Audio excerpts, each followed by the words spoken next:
अस्सलाम वालेकुम रहमतुल्लाह। दोस्तों, उम्मीद करते हैं आप खैरियत से होंगे। आप देख रहे हैं AK reviews reactions YouTube channel.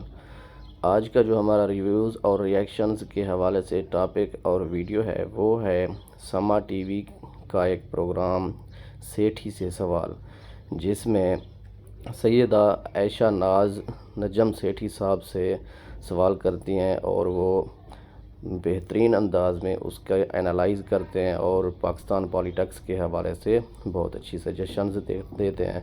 तो आइए देखते हैं इन दोनों के सवाल आंसर। अब कुछ ऐसे लोग हैं जो ये सजेस्ट कर रहे हैं मुक्तदरा को कि आप ना हाथ बढ़ाएं सुलह का आगे और सबको साथ लेकर चलें। आप उनको भी किसी रेस्ट हाउस में या बनीगाला शिफ्ट कर दें और बातचीत का आगाज करें। खान साहब लड़ने के मूड में हैं और वो इसलिए लड़ने के मूड में, वो पहले दिन से लड़ने के मूड में लेकिन थे। इस बार तो जहाज भर के लाने वाले भी आउट हो गए मैदान से, यानी हाँ, उल्टी जाहिर पड़ है, गई सब इसलिए तकदीरें। और वो भी इसीलिए मेरा ख्याल है कि इनका प्लान यही था कि अभी हमें जरूरत नहीं पड़ेगी ये जहाज लाने वालों की। ठीक है, तो इसमें तो है किस्मत के धनी है इमरान खान साहब। अच्छा, ऐसे में जब ज़्यादा बखेड़ा हो जाए कि आवाज़ें धांधली कितनी उठ रही हैं, तो बिलावल भुट्टो जरदारी साहब ने तो दावत दे दी है कि जिसने जो एहतजाज कर रहे हैं हम बैठ के बात कर लेते हैं। लेकिन जब पिंड में बड़ा मसला हो जाए ना, पुआड़ा पड़ जाए, तो एक चौधरी उठता है तो वो सबको पंचायत में बिठाता है इकट्ठे और कहता है कि चलो जी सुलह सफाई करो, लड़ाई माफ़ करो। अब कुछ ऐसे लोग हैं जो ये सजेस्ट कर रहे हैं मुक्तदरा को कि आप ना हाथ बढ़ाएं सुलह का आगे और सबको साथ लेकर चलें। आप उनको भी किसी रेस्ट हाउस में या बनीगाला शिफ्ट कर दें और बातचीत का आगाज करें, रिकंसिलिएशन की तरफ जाना चाहिए। इसी में सोल्यूशन है मसाइल का। लगता है आपको काम आएगा ये मशवरा? नहीं, देखिए, ये बड़ी नेक ख्वाहिश है और बड़ा अच्छा होता है ऐसी बातें लिखना और ऐसी बातें कहना हवा के अंदर, ये आइडियलिज्म। और ये जब लोग इदारिये लिखते हैं ना तो उस किस्म की चीज़ें लिखते हैं, काश के ऐसे अगर हो जाए तो मुल्क चल पड़ेगा, अगर ऐसे हो जाए तो सब इकट्ठे हो जाए। अरे भाई, सियासत में कोई इकट्ठा नहीं होता, मफाद होते हैं और ज़ाती मफाद होते हैं और पार्टी के मफाद होते हैं। कोई कौम और मुल्क का मफाद नहीं होता उस वक्त। जैसे पाकिस्तान और अमेरिका रिलेशंस के अंदर कोई दोस्ती नहीं है, आप जो मर्जी कह लें, वो अपने रियासत के मफाद सामने रख के आपके साथ नेगोशिएट करते हैं और आप भी ऐसे करते हैं। सियासी जमातें भी ऐसी करती हैं, वो अपने मफाद, जाती लीडर का और पार्टी का मफाद सामने रखते हैं। वो ये नहीं देखते कि मुल्क के लिए अच्छा है या मुल्क के लिए अच्छा नहीं है। This is the nature of the democratic game. Pluralism का मतलब ये है कि आप कंपटीशन करते हैं और कभी आपकी बारी कभी उनकी बारी। This is the whole notion of democracy. तो ये अब कहना कि जी एक ट्रुथ एंड रिकंसिलिएशन कमीशन बना दी जाए, सारे आके अपने तस्लीम कर लें गुनाह, अरे भाई खुदा का खौफ करें। आप इदारिया लिख रहे हैं या कोई सियासी तज्जिया कर रहे हैं? तो सियासी तज्जिए में वो एक अंग्रेजी का लफ्ज़ है रियाल पॉलिटिक। रियाल पॉलिटिक किसको कहते हैं कि हकीकत सामने रुथलेस, ब्रूटल, बेरहम और बस सिर्फ अपना मफाद जो है उसको प्रमोट करना। तो उसके अंदर तो कट थ्रोट होता है बिल्कुल। और यही सियासत होती है, हर जगह पे ऐसी होती है। सिर्फ ये नहीं कि हमारे यहाँ ऐसी है, हर जगह पे ऐसी होती है। अच्छा, लेकिन इसमें बार बार 1977 का भी हवाला दिया जाता है। आपने भी दिया कि सिचुएशन कमोबेश वैसी थी इलेक्शन से पहले और इलेक्शन के बाद भी अभी एहतजाज तो चल रहा है। तो तब सारी जो क़यादत थी वो जेलों में बंद थी, फिर से हाला रेस्ट हाउस में मुंतकिल करके बातचीत का अमल आगे बढ़ाया गया। तो अब भी ऐसे करना चाहिए और सुतेलापन रियासत को ख़त्म कर देना चाहिए और मुक्तदरा जाके इमरान खान साहब से बात करने की कोशिश कर ले, तो फिर इस तरह से सिचुएशन बदल जाएगी, बेहतर हो जाएगी। अब देखिए ना, जाहिर है अगर ये हो सकता हो तो करना चाहिए और सिचुएशन बेहतर हो जाएगी, मगर हो नहीं सकता। अब क्यों नहीं हो सकता, मैंने अभी आपको एक्सप्लेन किया है कि इसमें अगर ऐसी चीज़ होती है तो फ़ायदा इसमें इमरान खान का होगा, बाकी किसी का नहीं होगा, क्योंकि वो इस वक्त नुकसान में है। तो उनको आप रिहेबिलिटेट करेंगे ना, उसके बगैर तो ये काम आगे नहीं चलेगा। बेसिकली ये होगा, हुकूमत उनको देनी पड़ेगी और फिर वो अपनी शराइत पे आएंगे, ज़ाहिर है, आप जब उनके पास और ये वो साहब हैं जिन्होंने पूरा आपके खिलाफ साजिश की, 5 साल आपको गिराने की कोशिश की। जब आप पार्लियामेंट में भी आए तो आपको जेलों में डालने की कोशिश की और उनका तो एजेंडा यही है, वन पार्टी रूल। वो तो कहते थे ना, खत्म करो इन सबको, जेलों में डालो। वो तो अब बात आ गई ना कि बाजवा साहब को भी यही कहा था और वो खुद कहते हैं कि मैंने कहा था इनको अंदर करो और खत्म करो इनको। तो वो वहाँ आके मसला बन गया था। तो Khan Sahab is in no mood for reconciliation. अगर उनका ये मूड होता तो अभी तक बहुत सी बातें शुरू हो जाती और ये अभी तक यहाँ तक बात ना पहुँचती। वो रिकंसिलिएशन जो है वो बाजवा साहब के साथ ही कर लेते, उस वक्त ही कर लेते और अपनी टर्म पूरी कंप्लीट कर लेते। तो वो तो खान साहब रिकंसाइल करने के लिए तैयार नहीं है। अब जो उन्होंने लोग सिलेक्ट किए हैं, आपने देख ही लिया, उधर डंडापुर साहब को ले आए हैं लड़ाई झगड़े करने के लिए। शेर अफजल मरवत साहब इधर, शेर अफजल मरवत साहब हर रोज कुछ अली बैरिस्टर अली जफर साहब तो थोड़े चिकचा रहे हैं, बेचारे वो दोनों फारग हो जाएंगे। वो एक साहब को तो फारग कर दिया, वो शरीफ आदमी निकले। अब बैरिस्टर साहब भी सोचो में पड़ गए, यार मेरे नाल क्यों लगा। तो मेरा ख्याल है वो भी 1-2 दिन की गेम है, वो भी शायद फारग हो जाए, तो फिर और ढूंढेंगे जो कि लड़ाई कर। खान साहब लड़ने के मूड में है और वो इसलिए लड़ने के मूड में, वो पहले दिन से लड़ने के मूड में थे। वो तो मानते ही नहीं किसी और को, तो आप उनके साथ बात करेंगे।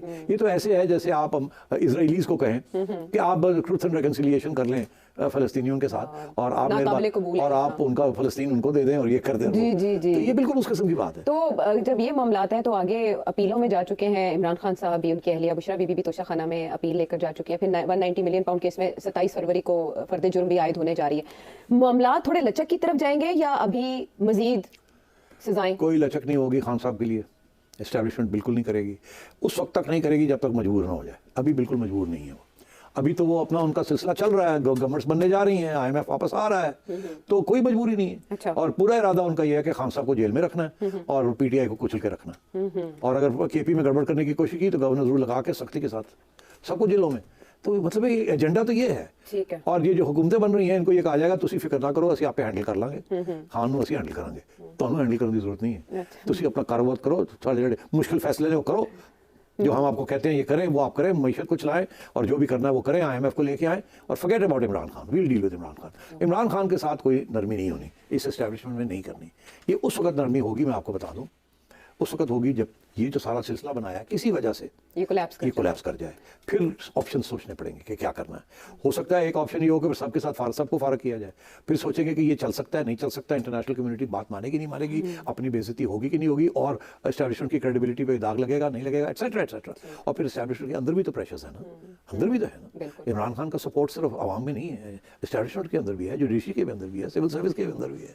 तो ये कोई ऐसी बात नहीं है कि जनाब के खान साहब सिर्फ आवाम में इस दिलों में बैठे हैं, वो और भी बड़ी जगह पे बैठे हैं। वो सारी जगह पर भी तो अवाम ही है ना। well, like you can say कि अवाम है, बट नहीं, अवाम से हमारा मुराद वो खवास है। हाँ, वो खवास है। yes। बिल्कुल ठीक है। चलो पहुंच गए इस पे। और तो वो आपने सिचुएशन अगर आई किसी स्टेज पे तो फिर मजबूरी के तहत बात करनी पड़ेगी, मगर वो मजबूरी अभी नजर नहीं आ रही। वो अभी तो ये सिलसिला चल रहा है ना, लोगों ने फट के अंदर कर दे पे ने जड़ा गड़बड़ कर देन ले जांदे ने, सॉफ्टवेयर अपडेट करके बाहर आ जांदे, तो वो चीमा साहब की मिसाल भी है। नहीं, मतलब है कि अगर आप और हम भी आगे निकल गए तो हमारा भी सॉफ्टवेयर अपडेट हो जाएगा। चीमा कहेगी मैं चट्टा साहब का सॉफ्टवेयर। अच्छा, उसके ऊपर अभी कोई और डेवलपमेंट नहीं हुई, वो जो आपका एनालिसिस था, हम इंतजार में बैठे कि क्या होगा। हाँ, पता तो चले कि निकला क्या, उससे क्या मिला, या वही जो सेठी साहब का एनालिसिस था वही सच होता दिखाई देगा। इस सारे मामले में जो रूठे और अलग अलग दिखाई दे रहे हैं वो है मौलाना साहब, जो पहले आसिफ अली जरदारी साहब और नवाज शरीफ साहब के हमराही रहे हैं, तहरीकों में भी साथ, बल्कि खुद लेकर चलते रहे, शुरू करते रहे, लेकिन अब की बार है वो रूठे और मुस्लिम लीग नून को उन्होंने ट्राई भी कर लिया, इसहाक डार साहब की तरफ से जवाब भी आ गया, लेकिन मौलाना साहब की जमात कह रही है कि हमने आपको पहचानने में गलती कर दी। इसहाक डार साहब ने कहा आपने आने में की, उन्होंने कहा हमने आपको पहचानने में की, यानी इतनी दूरियां हो गई हैं। अब मौलाना साहब KP को छोड़ के सिंध में तो एहतजाज कर रहे हैं, पीपल्स पार्टी को उधर तकलीफ हो रही है कि आप हारे उधर बुरी तरह, और हारे भी उनसे जिनके साथ आप बात कर रहे हैं। पाकिस्तान तहरीक इंसाफ से आप रेडी हैं बात करने को, वो आपसे बात करें, एहतजाज करें आप सिंध में आके। मुझे आपसे ये पूछना है कि मौलाना साहब की अहमियत तो सब जानते हैं माजी में जो रही, अब आकर क्या नवाज शरीफ साहब या आसिफ अली जरदारी साहब मौलाना को इंगेज करेंगे या रहने दिया जाएगा उनके हाल पर उनको? देखिए, बड़ी एक इंटरेस्टिंग चीज़ आपको बताऊं, 2013 में जब नवाज शरीफ साहब ने गवर्नमेंट बनाई यहाँ और KP की गवर्नमेंट की बात हो रही थी, तो मौलाना लाहौर आए, रायगढ़ में बैठे, मॉडल टाउन में बैठे जी, और इन्होंने बड़ी कोशिश की नवाज शरीफ साहब को मनाने की कि हम मिल के KP में गवर्नमेंट बनाते हैं, और उससे थोड़े बहुत खरीदो फरोख्त की ज़रूरत थी, बाकी बन जानी थी। अच्छा, नवाज शरीफ साहब अभी थोड़े डेमोक्रेटिक मूड में थे और उन्होंने ये मुस्तरद कर दी मौलाना की बात। मौलाना बड़े नाराज़ थे कि ये क्या बात हुई, उन्हें आदत थी MMA की गवर्नमेंट और ये वो वाला, तो नवाज शरीफ साहब ने कहा नहीं, इमरान को करने दें, ये फेल हो जाएगा, पता लग जाएगा सबको, और फिर हम भी नया कदम उठाना चाहते हैं कि हम गिराना नहीं चाहते, मौका दें, उनकी सबसे ज़्यादा है सिंगली तो उनको बनने दें। और हालांकि ये बना सकते थे दोनों, जी बिल्कुल बना सकते, तो मौलाना ने वो बात भूली नहीं। अच्छा, अब क्या हुआ कि 2018 में मौलाना की कारकर्दगी जो थी वो इतनी बुरी नहीं थी, और इनकी कुछ 16 MMA की 16 सीटें थी, उसमें से 1-2 जमात की होंगी, दूसरी होंगी, बेशतर सीटें जो थी वो मौलाना की थी, जिसमें